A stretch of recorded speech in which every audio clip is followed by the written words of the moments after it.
Enterraron al esposo, y también a la verdad Pablo murió en accidente automovilístico un martes por la noche. Eso fue lo que me dijeron. Llamada del hospital.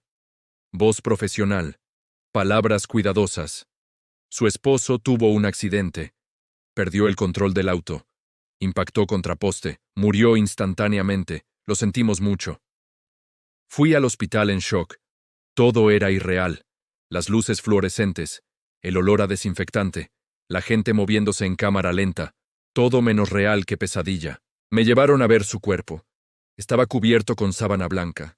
Solo su cara visible, moretones, cortes, pero reconocible. Era él, mi Pablo, quieto, frío, muerto. Firmé papeles, muchos papeles, autorización de autopsia, liberación del cuerpo. Documentos que no leí realmente porque mis ojos no podían enfocar. Mi cerebro no podía procesar. El oficial de policía que manejaba el caso fue amable. Joven. Probablemente su primer muerto. Me explicó que Pablo había perdido el control en curva peligrosa, que no había otros autos involucrados, que fue simplemente accidente trágico. ¿Puedo ver el reporte?, pregunté. Señora, ahora no es buen momento. Está en shock. Descanse. El reporte estará disponible cuando lo necesite. No insistí. No tenía fuerza para insistir. El funeral fue 3 días después. Pablo quedó hermoso en su ataúd. El maquillador había cubierto los moretones.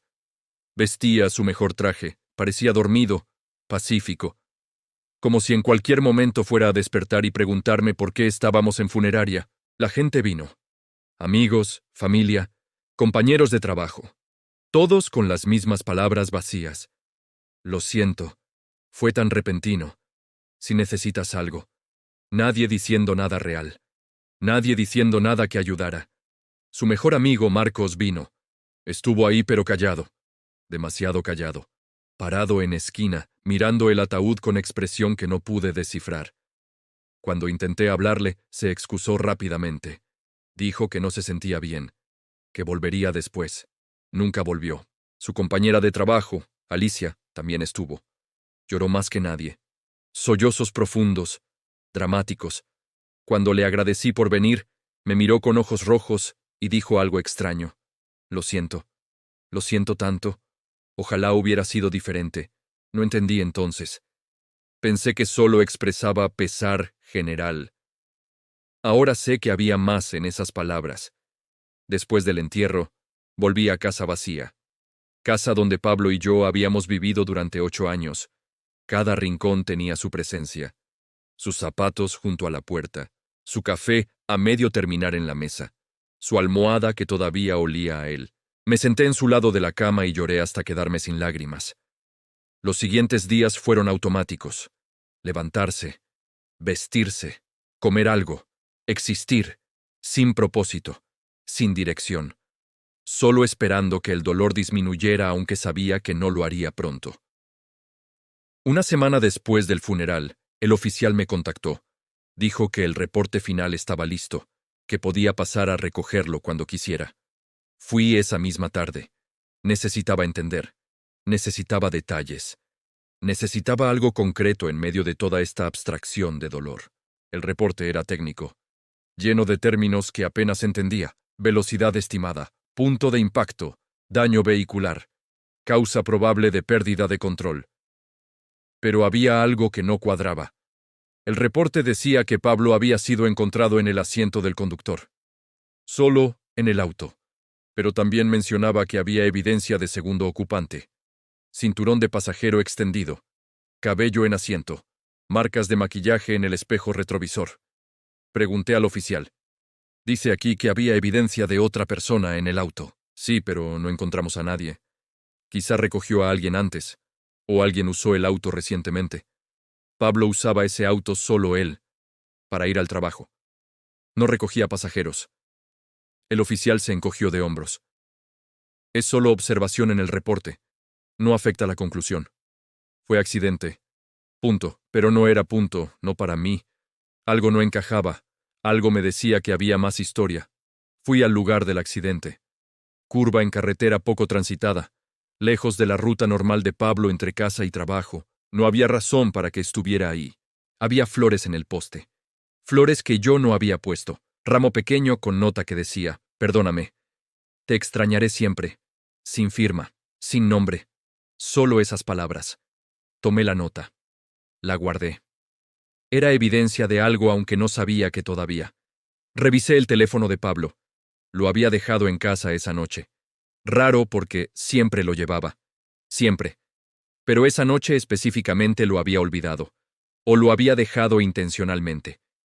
Busqué en sus mensajes, llamadas, correos.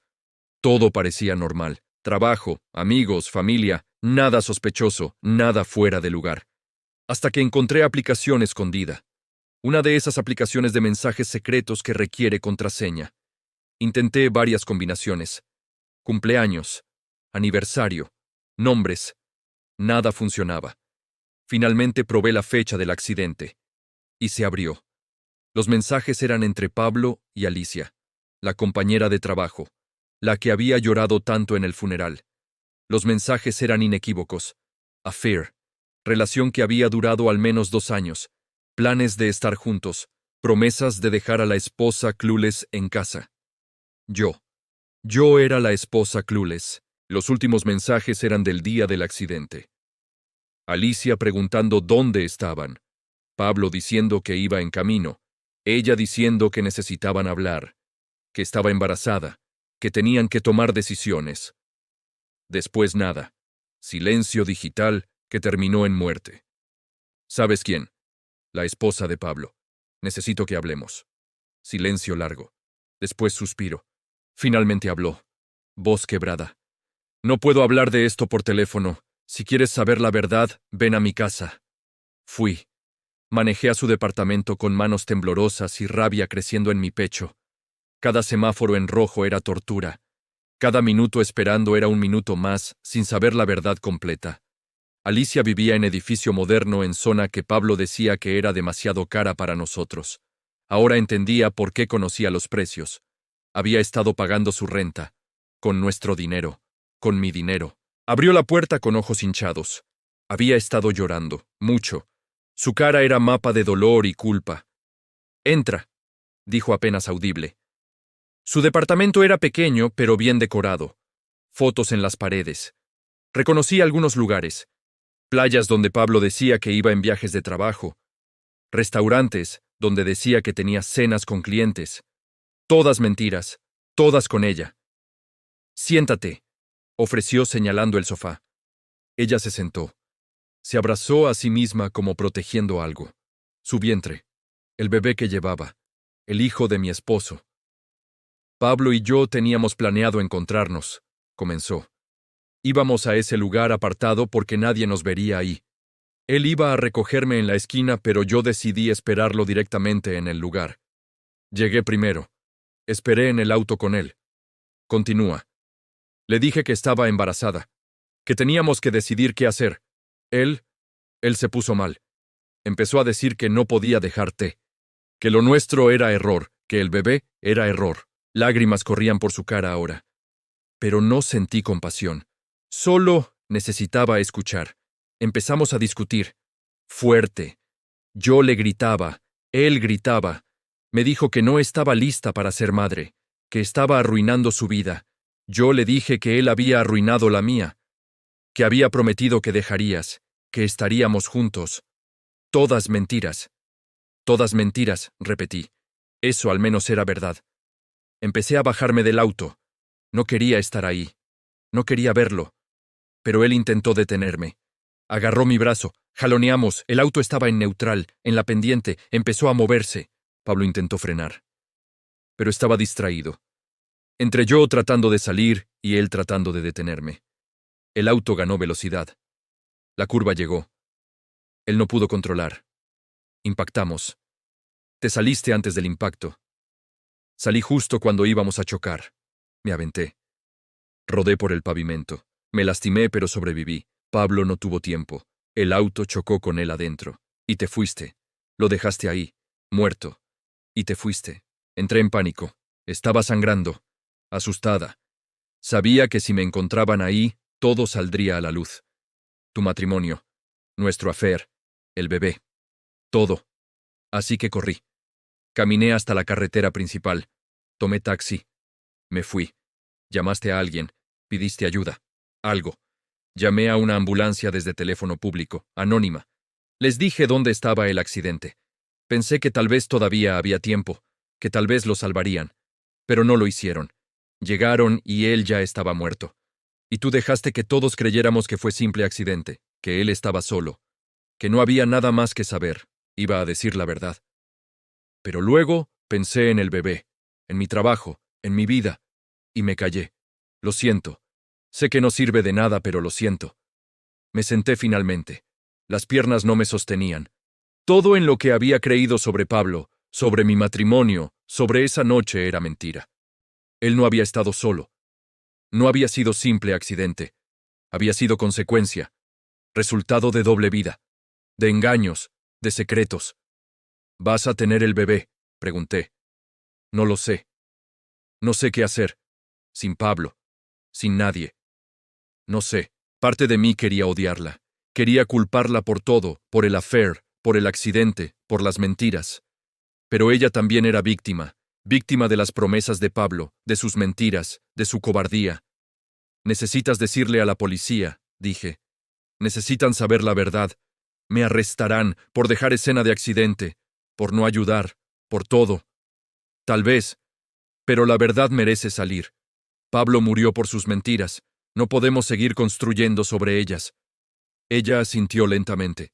Sabía que tenía razón, aunque le costara todo. Salí de su departamento sintiéndome vacía. No aliviada, no justificada, solo vacía. La verdad no había traído paz. Solo había traído más dolor, más capas de traición. Fui a la policía al día siguiente. Les dije lo que Alicia me había contado. Les mostré los mensajes del teléfono de Pablo. Les di su dirección. Ellos investigaron. Hablaron con Alicia. Ella confirmó todo. Confesó que había estado en el auto, que había huido, que había mentido. Fue acusada de varios delitos menores. Dejó la escena de accidente, obstrucción de justicia, falso testimonio, pero nada mayor porque no había causado el accidente directamente. Solo había estado presente. El caso se cerró oficialmente con nueva versión. Pablo había muerto en accidente mientras discutía con pasajera, ambos responsables de distracción que causó pérdida de control. Tragedia evitable. Los medios locales cubrieron la historia brevemente. Esposo muerto, tenía affair. Amante huye de escena. Drama típico que la gente lee y olvida. Pero para mí no era drama. Era mi vida destruida 2 veces. Primera por su muerte. Segunda por descubrir que nunca lo conocí realmente. La familia de Pablo quedó devastada. Su madre no podía creer que su hijo perfecto hubiera engañado. Sus hermanos estaban furiosos. Algunos conmigo como si yo hubiera causado que él buscara a otra. Como si yo hubiera fallado como esposa. Otros con Alicia por ser la otra mujer. Nadie culpando a Pablo.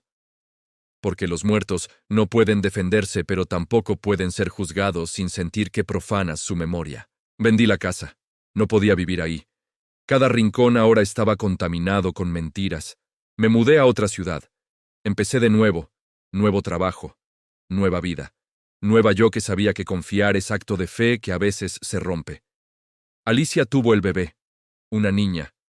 Me envió foto por mensaje. No sé por qué. Tal vez necesitaba compartirlo con alguien que entendiera. La bebé tenía ojos de Pablo. Su sonrisa. Era su legado. El pedazo de él que seguía vivo mientras yo intentaba olvidar. No respondí el mensaje. Bloqueé su número. Esa niña no era mi responsabilidad. No era mi historia. Era producto de sus decisiones, de sus mentiras, de su affair. Yo no tenía lugar ahí. Años después, encontré las flores otra vez en el poste. Visité el lugar en aniversario de su muerte. No sé por qué. Tal vez necesitaba cerrar ese capítulo. Las flores seguían apareciendo. Alicia probablemente, manteniendo vigilia sobre el lugar donde todo terminó. Dejé mi propio ramo. No por Pablo, por la verdad que tomó tanto tiempo en salir, por todas las viudas que viven con versiones oficiales que no cuentan historia completa, por todas las que descubren que el hombre que enterraron No era quien pensaban. He aprendido que hay dos muertes cuando pierdes a alguien. La muerte física que todos ven, y la muerte de la versión que conocías. Esa segunda muerte a veces duele más, porque no hay funeral, no hay proceso, solo descubrimiento lento y doloroso de que la persona que amabas era parcialmente ficción. También aprendí que la verdad puede ser enterrada, pero no para siempre. Siempre encuentra manera de salir, a través de flores anónimas, mensajes ocultos, confesiones tardías, y cuando sale, cambia todo retroactivamente. Cada memoria, cada momento feliz, todo recontextualizado bajo luz de mentira. No sé si hubiera sido mejor no saber. Vivir con versión simple de accidente trágico. Mantener mis recuerdos intactos. Mi imagen de Pablo perfecta. Tal vez la ignorancia es bendición que rechacé al buscar verdad, pero no podía vivir con preguntas, con inconsistencias, con sensación de que algo faltaba. Necesitaba saber, incluso si saber me destruía. Porque vivir en verdad dolorosa es mejor que vivir en mentira cómoda. O eso me digo en noches largas cuando el sueño no llega. Cuando me pregunto qué hubiera pasado si Pablo hubiera vivido, si hubiera elegido entre nosotras, si hubiera conocido a su hija, si nuestra vida hubiera continuado construida sobre secreto, que eventualmente se hubiera revelado de todas formas, no hay respuestas. Solo hay lo que pasó.